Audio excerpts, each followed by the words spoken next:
어느 조용한 시골 마을에 덕이란 총각이 살고 있었습니다.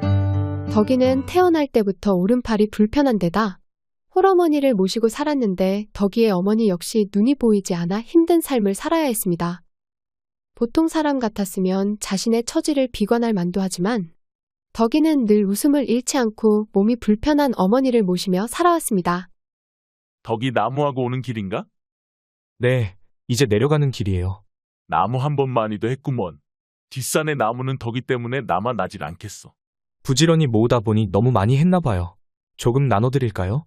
아니, 덕이가 한 걸 내가 왜 그냥 말이 그렇다는 거지? 네, 그럼 살펴가셔요. 덕이가 말을 하고 산을 내려가자 그 모습을 보던 장정들이 혀를 차며 말했습니다. 불편한 몸으로 열심히도 사는구만. 그러게나 말이요. 효자는 효잔데 형편이 너무 어려우니까 누가 시집을 오려고 하지 않는다나. 딸이 있으면 나라도 안 보내겠네. 없기만 하면 몰라. 안 못 보는 시어머니까지 모시려면 얼마나 고생스럽겠어. 그래도 덕이가 팔이 불편한 것만 빼면 착하지 성실하지 저만한 신랑감도 드문데 말이야. 두 사람의 말처럼 착한 심성의 덕이는 몸이 불편한 어머니를 정성으로 돌봐 효자로 소문이 나 있었습니다. 덕아 늦었구나. 어머니 아직 바람이 찬데 왜 나와 계셔요? 내가 올 때가 돼서 바람도 쐴 겸 나왔단다. 어서 들어가셔요. 오늘 운 좋게 꿩을 잡아서 제가 푹 고아서 드릴게요.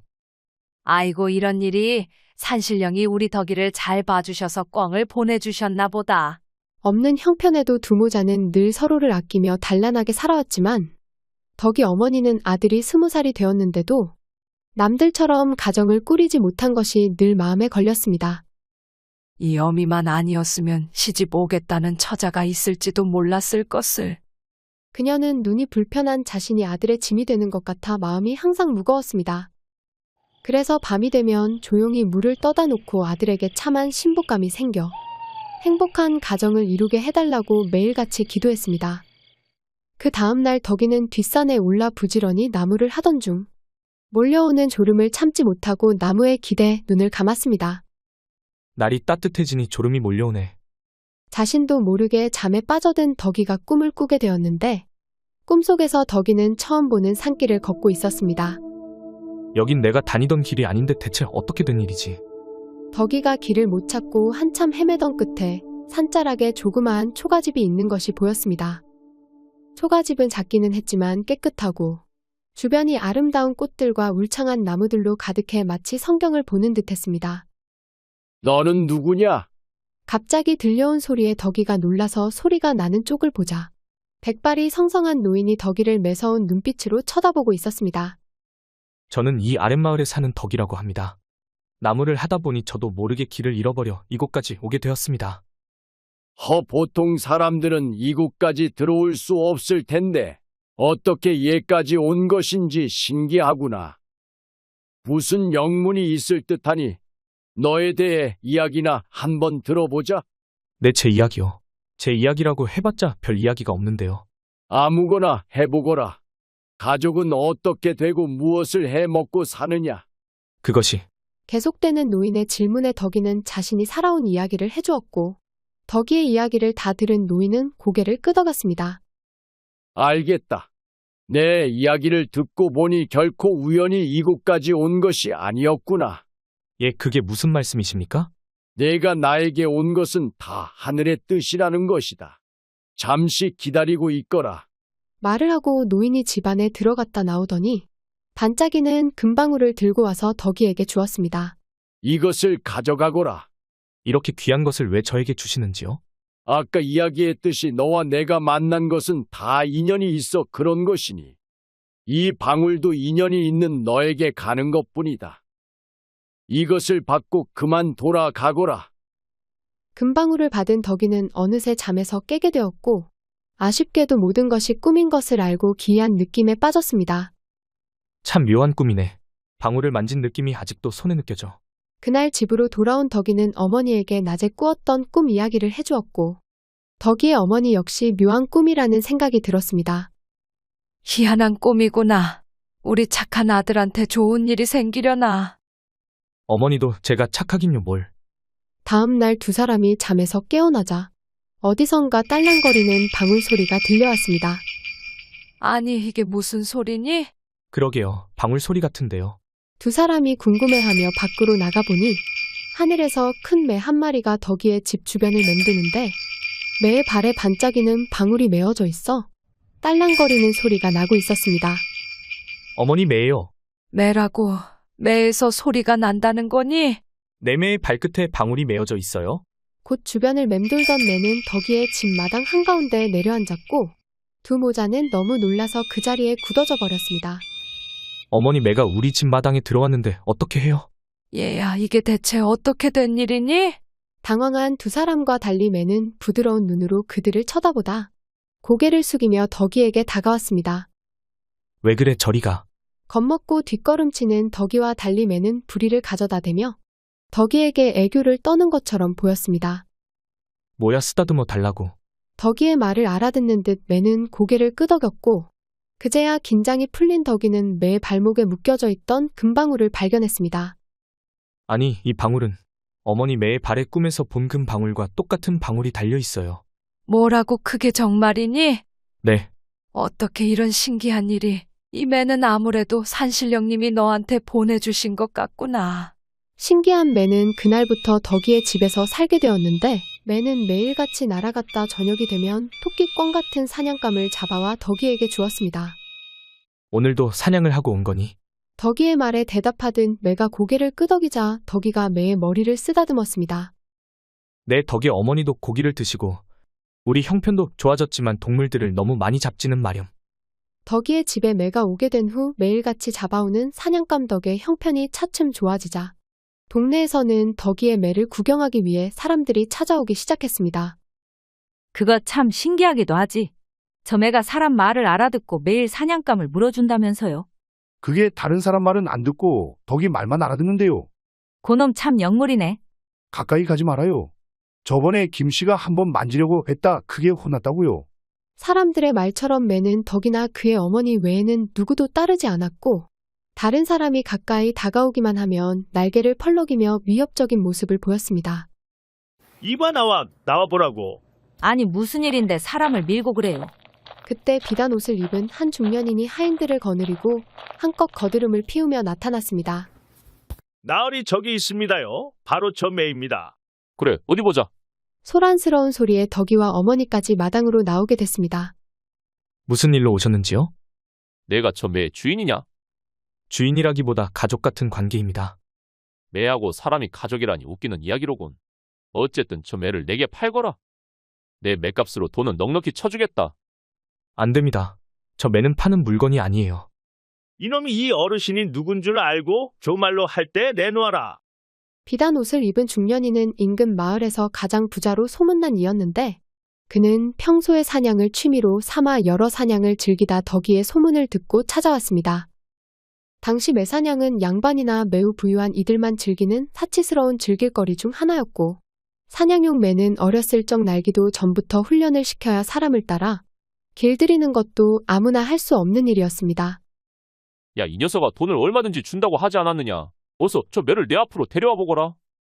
안 된다고 하지 않았습니까? 그만하고 돌아들 가셔요. 부자 일행이 덕이에게 윽박을 지르자 가만히 지켜보던 매가 갑자기 날개를 펄럭이며 그들에게 덤벼들었습니다. 아니 이놈의 매가 갑자기 왜 이래? 아이고 사람 살려 이 매가 미쳤나 내가 누군 줄 알고. 그만해. 덕이가 말리는데도 매가 멈추지 않고 위협하자 부자는 머리를 감싸며 도망쳐버렸습니다. 아이 재수가 없으려니까 이놈의 매 가만히 두나 봐라. 어서 가시지요 나리. 부자 일행이 도망치는 모습에 구경하던 사람들은 그들의 안 입고 온 행동을 보고 박장대소했습니다. 잘했어. 평소에도 부자랍시고 거들먹거리더니 꼴 좋다. 한바탕 소동이 끝나고 그 다음 날 덕이는 산에 올라 나무를 하고 내려가던 중 같이 있던 매가 무엇을 봤는지 갑자기 날아오르더니 순식간에 숲속으로 사라져버렸습니다. 어딜 가는 거야? 좀 있으면 어두워져 어서 내려가야 한다고.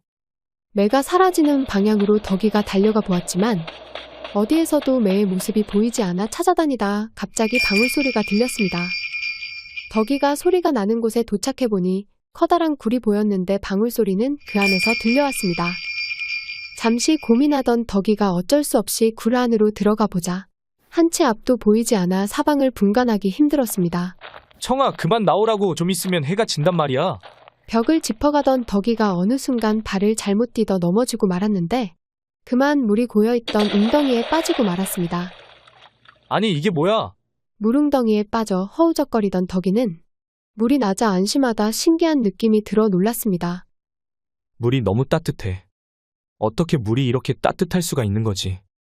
덕이는 몰랐지만 그것은 온천수로 따뜻하면서도 사람에게 아주 좋은 물이었습니다.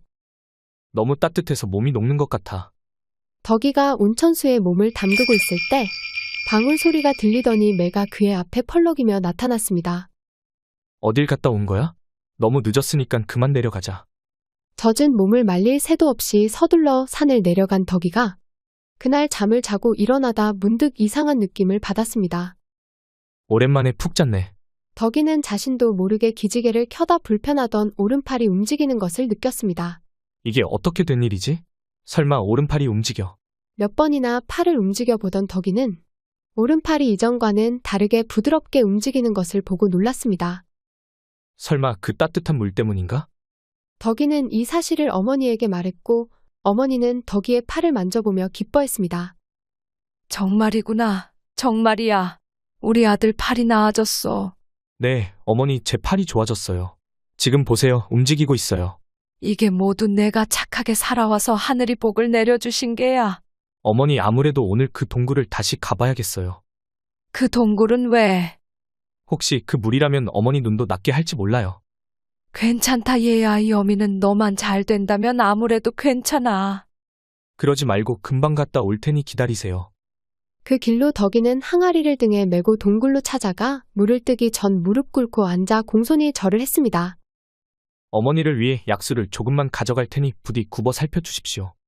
절을 마친 덕이가 항아리에 물을 담아 서둘러 집으로 와 가져온 물로 어머니의 얼굴을 씻겨주었습니다. 얘야, 물이 따뜻하니 아주 좋구나. 저도 이 물에 몸을 담그고 난 뒤에 날아갈 듯 가뿐했어요. 좀 어떠세요? 응, 아주 좋구나.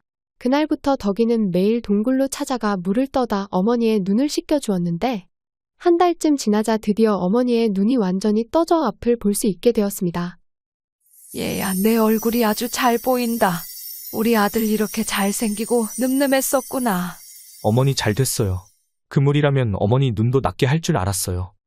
두 모자는 서로를 꼭 끌어안고 기뻐하며 눈물을 흘렸고 두 사람의 몸이 좋아지자 그 소문이 퍼져 동굴에 있는 약수를 얻기 위해 사람들이 몰려들었습니다. 비켜요, 비켜. 내가 먼저 왔어요. 무슨 소리야? 내가 먼저 왔는데 나오라고. 몰려드는 사람들로 동굴 안은 아비규환을 이루며 서로 물을 얻으려 다투다 다치는 사람까지 생겨날 지경이었습니다. 그날 늦은 저녁 사람들이 모두 빠져나간 적막한 동굴 안에 한장정이 횃불을 들고 찾아왔습니다. 이렇게 좋은 건 나만 차지해야지. 많은 사람들이 나눠 쓰다가는 얼마 안 가 동이 나버릴걸. 그는 약수를 독차지하기 위해 물 웅덩이에 준비해온 거름을 한 무더기 뿌리고 득이양양한 웃음을 흘리며 사라졌습니다. 다음 날 몸이 불편한 사람들이 약수를 얻으러 왔다가 흘러나오는 악취에 놀라고 말았습니다. 아이고, 이게 무슨 냄새야? 그러게요. 물 색깔까지 이상해진 것 같아요. 물에서 나는 악취의 약수를 얻으러 온 사람들이 실망하고 떠나버리자 얼마 안가 약수에 거름을 부었던 장정이 다시 찾아왔습니다. 모두 계획대로 되었네. 이제 더러운 물을 걷어내볼까? 장정은 그날부터 며칠 동안 더러운 물을 걷어냈지만 물은 여전히 탁하고 지독한 냄새 또한 조금도 사라지지 않았습니다. 이게 어떻게 된 일이야? 이 정도로 물을 걷어냈으면 이제 깨끗한 물이 나와야 하는데. 그 뒤로도 장정이 물을 걷어내었지만 한 번 탁해진 물은 두 번 다시 깨끗해지지 않았습니다. 에이, 망했다 망했어. 이젠 그냥 똥물이 되어버렸네 젠장. 애쓰던 장정은 모든 것을 포기하고 떠나버렸고 한 사람의 욕심 때문에 약수의 신비한 효용은 완전히 잃어버리게 되었습니다. 하지만 덕이는 어머니의 눈을 낫게 하고 자신의 오른팔까지 좋아지자 어머니의 소원대로 참한 처녀를 만나 가정을 꾸리고 행복하게 살아갔다고 합니다.